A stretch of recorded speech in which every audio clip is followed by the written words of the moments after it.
இந்த கூட்டணி அமைஞ்சது அப்படின்றத கேட்டீங்க. கேள்வி சரியான கேள்வி.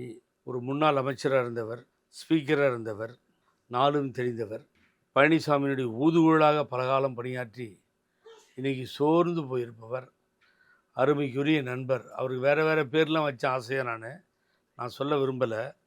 எல்லாத்துக்கும் சேர்த்து அவர் ஒரு பதிலை சொல்லியிருக்காரு. ராயபுரத்தினுடைய முடிசூடா மன்னன். நான் ஜெயிச்சிருப்பேங்க. ராயபுரத்துல நாளா தோக்குறாள். நான் மனம் திறந்து சொல்றேன். இதுவரை சொல்ல நீ கேள்வி கேட்டுதான் சொல்றேன்.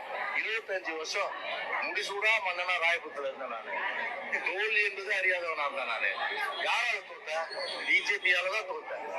பிஜேபி இல்லைன்னா நான்லாம் எல்லாரும் சட்டமன்றத்துக்கு போயிருக்க வேண்டிய ஆளு. பிஜேபி இருக்கிறதுனால என் தொகுதியில ராயபுரத்துல 40,000 சிறுபான்மையின மக்கள், 40,000 ஓட்டு இஸ்லாமிய கிறிஸ்தவர்கள்.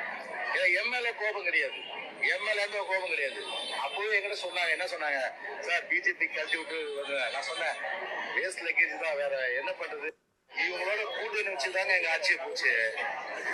இல்லைன்னா நான் ஜெயிச்சிருப்பேங்க. கேட்டீங்களா? Waste luggage. இது பிஜேபி. அவர் மகனும் தோற்றார், அவரும் தோற்றார்.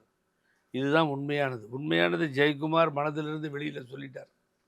அந்த வேஸ்ட் லக்கேஜ் இன்னும் சில வேஸ்ட் லக்கேஜோடு சேர்ந்து கூட்ஸ் வண்டி இன்ஜினை இழுத்துக்கிட்டு போகுதுங்கிறத பிரதம மந்திரியே ஸ்டேஜில் சொல்லிட்டார். 2 இன்ஜின் இருக்குதுங்கிறாரு. இப்பயும் சரி, வந்தே பாரத் வரைக்கும் விசில் ஊதுனா தான் ட்ரெயின் மூவ் ஆகும். விசில் ஊதுனா தான் ட்ரெயின் மூவ் ஆகும். இந்த விசிலுக்கு இருக்க மகிமை இருக்க